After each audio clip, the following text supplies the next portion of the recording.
What's going on, everybody? It's Shockwave40 here again, back again with another video, and we're going to discuss some things with the new series coming up for My Hero Academia Season 6, and everyone is truly, asking a lot of questions of what's going on this season, and who's going to win, and who's going to survive, and all that kind of stuff. So, before we get into that, make sure you guys hit that like button if you're watching, subscribe to the channel if you're new, and of course, hit that notification so you'll be updated to more videos, alright? So with that being said, let's get right into this stuff. Alright, so the one thing I do know is that these heroes are at war with the villains they had to fight. And so each of them are trying to do their part. I see, the only thing I can't remember in the manga is that everyone's fighting villains. The kids are actually fighting their villains.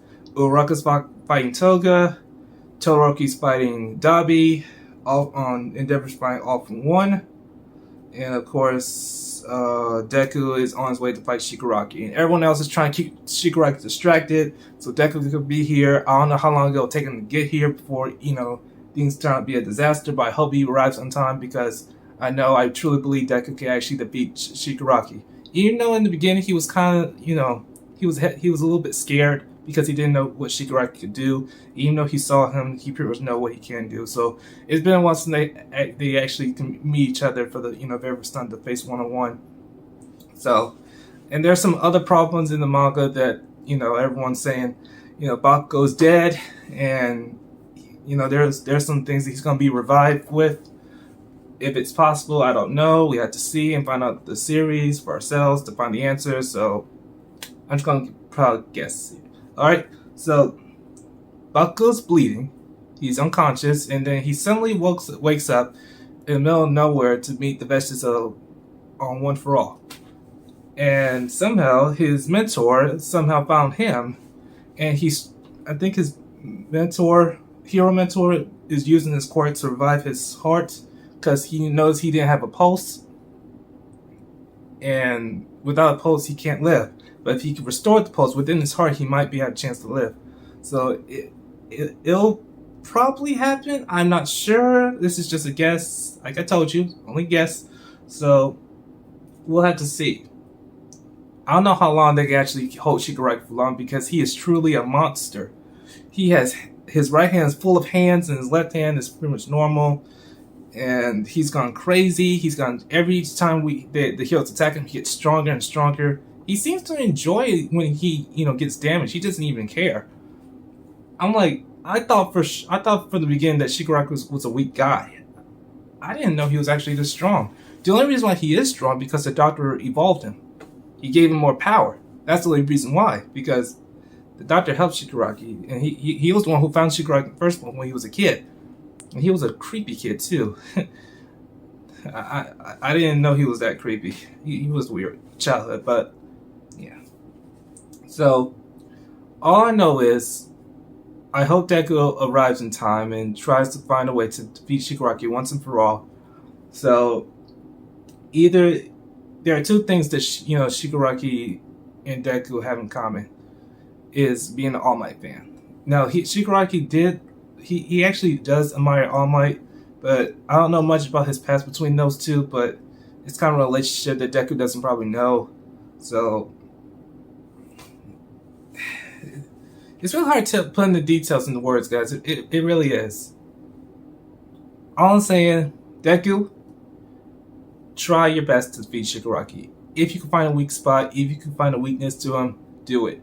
Because I believe what Deku was trying to do, I saw some of the comments that he said he was trying to say that Shigaraki has something inside him. There's a kid inside his body that he's trying to pull out. But everyone's telling him, the Vestiges from One For All was like telling him, no, Shigaraki must be destroyed at all costs. So he has two choices: either save Shigaraki or stop Shigaraki. I mean, it's up to him.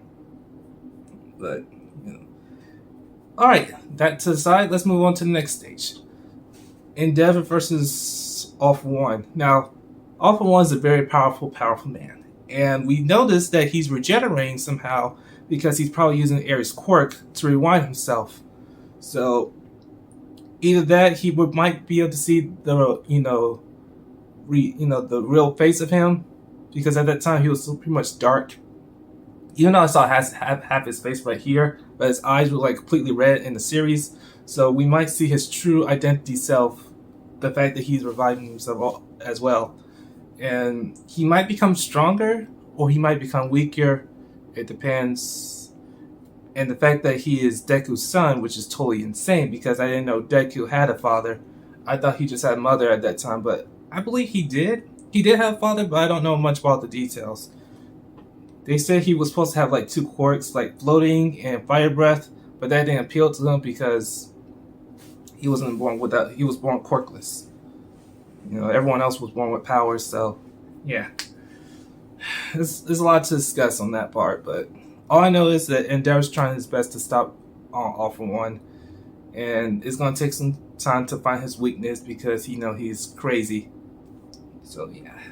And I'm actually happy that Shoto defeated Dabi. It was more impressive to see because I saw the manga and it was so insane the fact that I didn't know actually Dabi had ice power.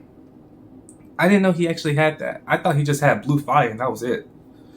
So yeah, but now that Dabi's out of the picture and the fact that All For One and Todoroki is still involved, still alive and still fighting, I wanted to see more to it between Uraraka and Toga. I want to see if Uraraka going to defeat Toga or spare Toga, depending on that.